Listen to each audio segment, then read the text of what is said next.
Welcome po sa ating channel, G-Trick TV.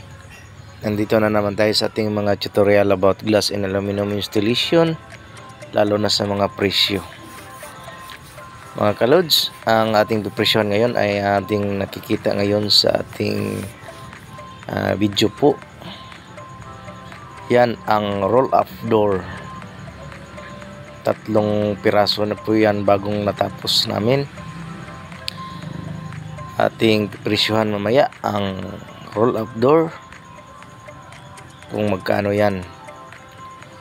Yung medyo malapad po ay double spring na po yan. Yung single po, yung hindi masyado malapad. Ang height niyan mga kaludes ay nasa 8 feet.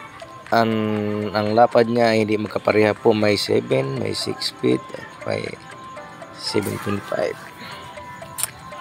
Mga kalods, ang presyo niyan lahat ay nasa 57k, yung tatlo na yan. Mamaya po ay bigyan po kayo ng quotation o square foot ng ating roll up door. Ang square foot yan mga kalods ay nasa 300 ang square foot po. Yan.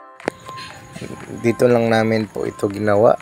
Dito lang na rin namin pinaputol-putol yung mga ano niya, mga dahon niya, at saka mga ibang gamit ng mga bakal, spring. Dyan lang po namin yan pinuputol-putol, kasi pag hindi po pwede yan putulin mo bago mo i-install dyan, baka ma-short ka. Kaya ang pag-install yan, magdala ka ng ano, ng 20 feet po kasi ang haba niyan.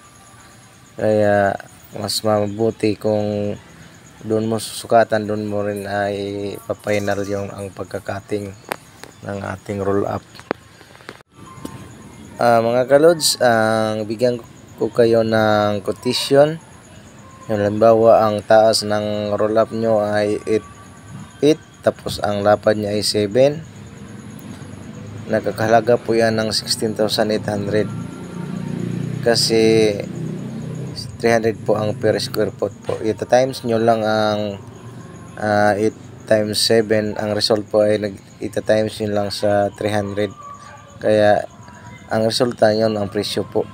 Kasama na po yan sa labor at installation po mga kalods. Maraming salamat sa pagsubaybay o panonood ng ating channel, G-Trick TV. Sana ay nakakuha kayo ng aral nito. At kisuyo ng pakig-like, comment at subscribe. Kung may mga katanungan, mag-comment lang sa comment section about sa ating mga installation at mga presyo. Maraming salamat mga kalods, at God bless everyone. Thank you for watching.